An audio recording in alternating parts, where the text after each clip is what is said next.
Koegler. I'm here at UConnect 2010, and I'm today talking with Ken Traub of Ken Traub Consulting. And Ken, why don't we talk about some of the things that you've been involved with? I know you're editing a lot of the documentation and the actual specs, right? Yeah, so I've been involved with GS1 really before it was GS1. Ah, okay. Starting in 2003 when my company Connectera, which was one of the initial providers of RFID middleware software, became involved in the activities of the Auto ID Center, which later became EPC Global, which is now part of GS1. Right. And I've been very actively involved in the creation of nearly all of the software standards that support the electronic product code and supply chain visibility. Okay, all right. And what kind of work have you been doing in order to make sure that the standards fit? And then how does the work that you're doing there fit into your consulting and what you advise your customers? Yeah, so when we began work on supply chain visibility and RFID, there was a lot of excitement about low-cost tags. And right. People had this vision of being able to know exactly where everything Tag was. Everything, right? Tag everything and know where everything is. But it was really a blank sheet of paper and understanding, so we see how it's possible, but how do we really go about doing it?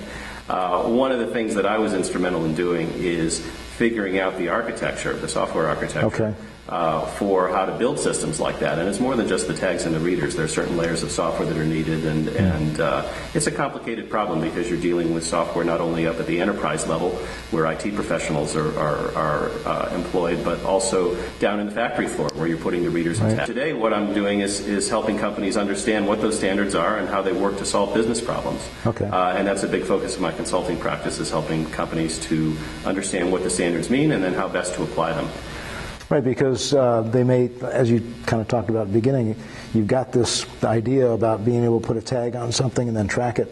Yes. But how that fits back within ERP and all those kind of things. So I know you're talking about data structure and software design. Yes, that's right. So how does that work with customers that are dealing with existing ERP systems, and what do you help them do? Yeah, well, so it's a really good question. And what happens is a lot of companies often start in the following ways: that they get some tags and readers and they experiment with them in the lab, and then they kind of blaze a trail from there up to their business applications. Okay, right. And they end up with a very brittle system that maybe meets the needs of that one pilot, but really hasn't helped them build a foundation for actually integrating it into their operations. Right. One of the things I help them do is focus on what is the data that business applications really need.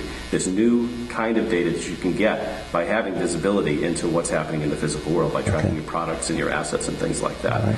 I focus on helping companies understand the business processes for which visibility can be of help to design the data, and then from there we build out the software systems. And then a part of that is figuring out how that interacts with other information systems they already have within their enterprises, including ERP and EDI and all of those things. All right, so that is kind of traditional database design, right?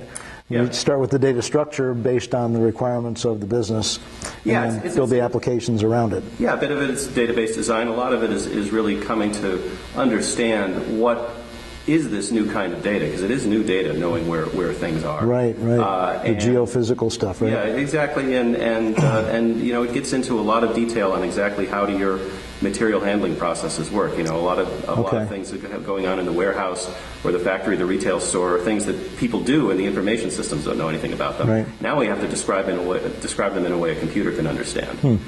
So it's not designing from scratch, because we have these standards that represent the work of hundreds of companies that have come together to understand how to best get value out of it. So that's the starting point, and then we adapt it to each company's particular situation. Okay. So are you finding that a lot of what's being put in place is custom-written applications, or are there packages to help? I would say it's a mix of custom-written and commercial software. There are a number of very good commercial software products on the market, and I think that it's usually advisable for companies to use commercial software products, because building the software needed to implement these systems is a lot harder than it looks at first. Okay. And if you start on the custom path, you often find it's a much bigger It never ends. Yeah, exactly. Right. On the other hand, it's really important for companies to have a firm grasp of the software architecture that's really going to work best for them, independent of what the vendor offerings are. so that they can establish the desired state for their software systems and then make the commercial products conform to that. Right. Companies that start with the commercial products and then build their own architecture starting with the commercial products are often locked in to a particular vendor's offerings, and then that's not good for the long term. Right. They don't run out of choices at that point. That's right. Okay. So where do you see this leading? I mean, in terms of adoption for RFID and for the kinds of things that you're doing, where are we along that path? Yeah, we're still at a pretty early stage, I think. Are we? Okay. You know, we're at the stage of the market where every new industry that tries doing it is often embarking on new ground and learning new things. But we are gradually racking up particular business process wins in different verticals. In the consumer goods supply chain, there's been a lot of published studies on the benefits in terms of inventory control and being able to do a better job of execution of sales promotions and new product introduction. Within pharmaceutical and fresh foods, safety of the supply chain is a big concern. So being able to trace exactly where every vial of drugs has been and where every head of lettuce has been is very important for ensuring the safety of these products. Safety from counterfeit, being able to recall things quickly if disease or a problem is discovered. And so that's a very big area. We're seeing a lot of activity in apparel. And I'm sure everybody watching has had the experience of going into a clothing store and being frustrated being able to find their size.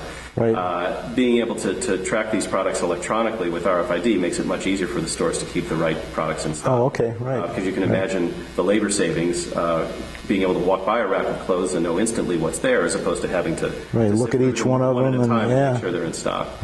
So a number of different industries all finding different uses for the technology, and I think that with the standards that have been developed, companies don't have to start from scratch. And what I do is help them really understand how to think about it in a way that will let them use the technology, not just for the business process that they think they can improve today, but really lay a firm foundation that lets them do business process after business processes and all get benefit from this, being able to know where things are. So this just becomes one of the tools in the kit that we're trying to put together to be able to have visibility and tracking and order recall and all those kind of things that are pretty complex. That's right. Yeah.